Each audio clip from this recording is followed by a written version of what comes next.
안녕하십니까.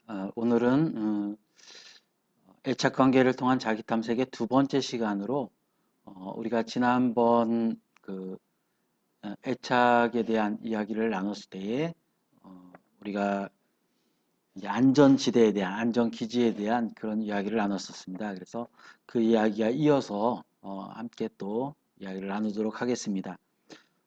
먼저 강의를 제가 계속 하면서 제 소개를 좀 안 한 것 같습니다. 그래서 제 소개를 간단하게 하겠습니다.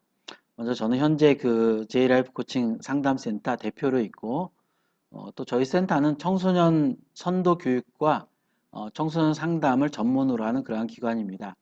또 개인적으로 파주에 있는 서영대학교 미래평생교육원의 원예 집단 상담사 과정 주임 강사로 있고요. 고양경찰서 일산 동부경찰서의 여성 청소년과 선도 심사위원으로 또 역할을 하고 있습니다.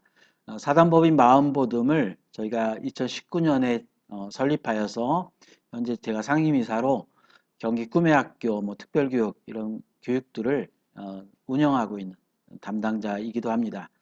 또한 그 경기도교육청 경기교육주민참여위원회라고 이 위원회의 위원으로 또 활동을 하고 있습니다. 오늘은 애착관계를 통한 자기탐색의 두 번째 시간으로 애착관계의 네 가지 유형을 잠깐 우리가 이야기하고 이것을 이제 원예 심리상담 상황에서 어떻게 적용할지에 대한 것들을 함께 이야기를 하고자 합니다. 앞서 강의에서 안전지대, 안전기지에 대한 말씀을 드렸습니다. 이 안전지대가 잘 형성된 경우를 우리가 안정애착으로 말하고, 이 안전지대가 잘 형성되지 못한 경우에 이것을 우리가 불안정애착으로 그렇게 구분하기도 합니다.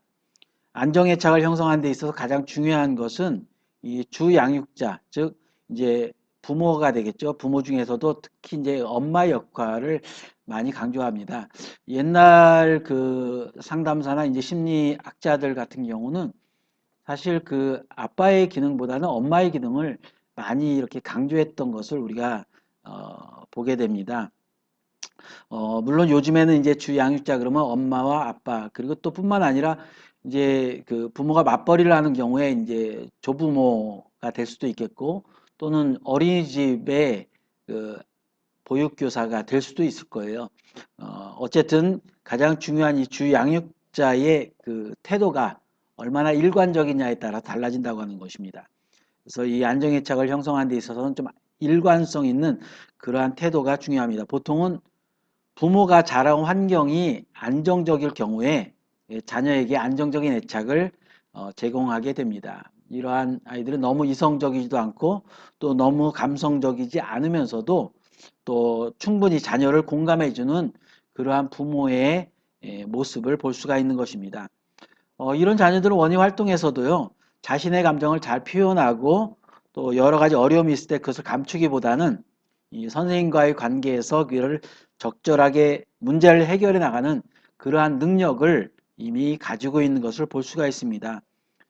그렇기 때문에 이런 안정애착의 아이들은 우리가 이제 원예 심리 상담 상황에 참여하더라도 뭐 상담적 입장보다는 이 아이들의 역량을 좀 강화시켜주는 그러한 입장에서 접근하는 것이 상당히 좋습니다.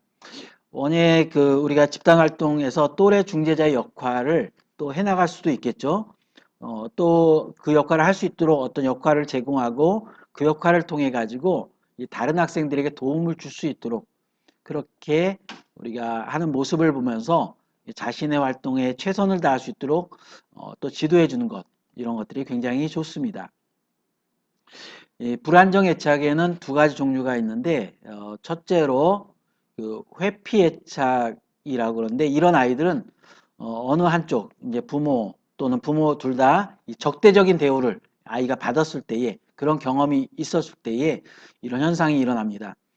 부모가 자녀와 거리를 두거나 뭐 어떤 아이가 스트레스를 받는 그런 상황에서 아이의 요구에 뭐 반응하지 않거나 항상 그 좀 뭐 울지 못하게 하고 또는 어떤 뭐 독립을 강요하고 뭐 이런 경우에 아이는 마치 이제 조숙한 아이처럼 행동하고 이 감정적인 그런 동요보다는 이성적 판단에 의존하는 그러한 경향이 있어서 이게 이제 두 가지로 크게 나눠지는데 외톨이가 되거나 아니면은 다른 아이들 위해서 군림하려고 하는 그러한 성향을 갖게 되는 양극적인 그러한 성향을 보이게 되는 것입니다.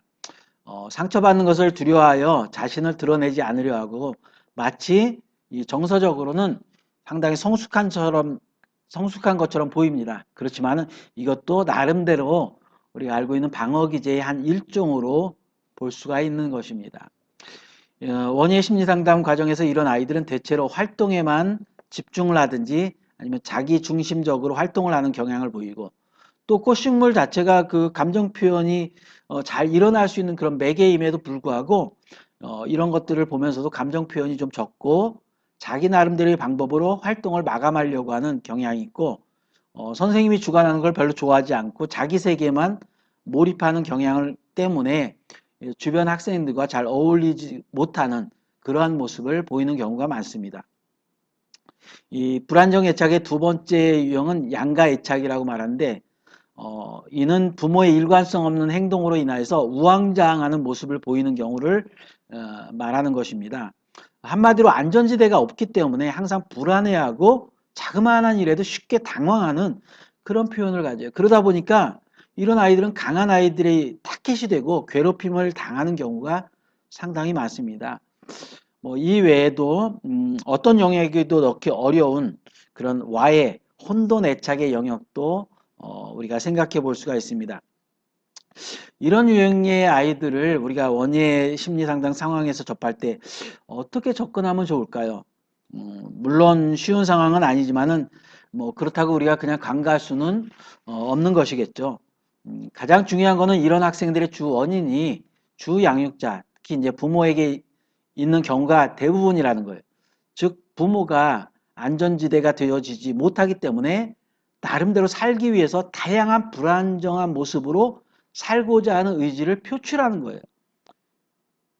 나름대로 어떻게 표출해야 되는가를 알지 못하기 때문에 자기 방법으로 하지만 그 방법이 사실 적절한 방법이 되지 못하기 때문에 이런 여러 가지 불안전적인 그러한 모습을 보이게 되는 것입니다. 이것이 어린 아이 때뿐만 아니라 유아기 때도 또 그것이 유아기 때 교정되지 못하면은 아동기 때도 또 아동기 때 교정되지 못하면 그것이 청소년기에 가서는 굉장히 심각한 문제로 표출되는 경우들을 우리가 많이 보게 되는 것입니다.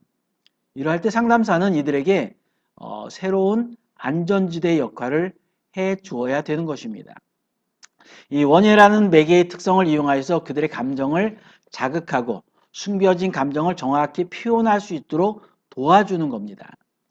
처음에는 본래의 감정이 아닌 이 다른 감정으로 자신의 감정을 드러내지 않으려고 하지만은 우리가 이러한 모습도 너 왜 그렇게 얘기하니 이거는 좀 잘못된 거야 라고 지적하는 것이 아니라 그것조차도 처음에는 좀 공감해 줄 필요가 있어요. 그러면서 조금씩 활동 가운데서 어떤 그 감정, 느낌을 이야기할 수 있도록 유도하는 것.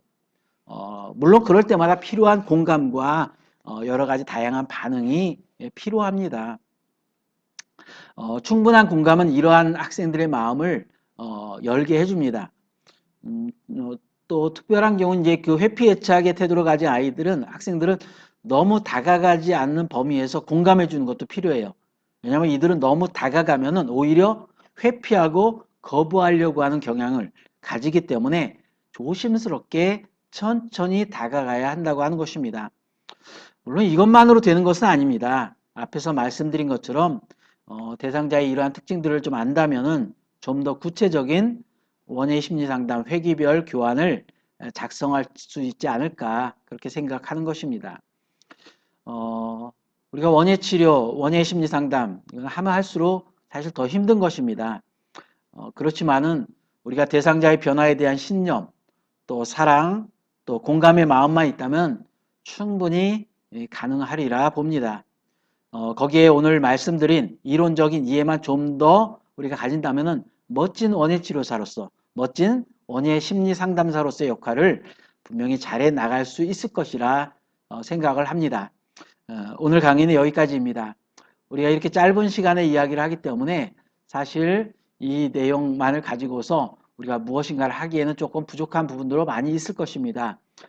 또 중간중간에 여러 가지 관련된 사례들을 통해서 이런 내용들이 현장에서 어떻게 적용되는가, 어떻게 적용되면 좀 더 효과적인가 하는 것들을 실제적으로 여러분들에게 말씀드릴 기회를 계속적으로 갖도록 하겠습니다.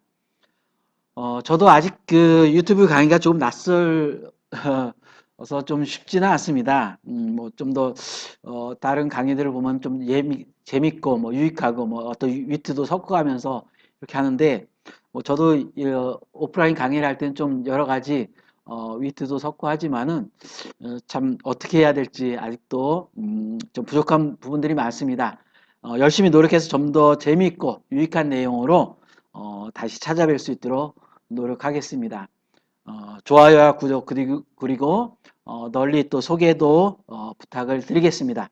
오늘 강의 함께 해주셔서 감사합니다. 이상으로 마치겠습니다.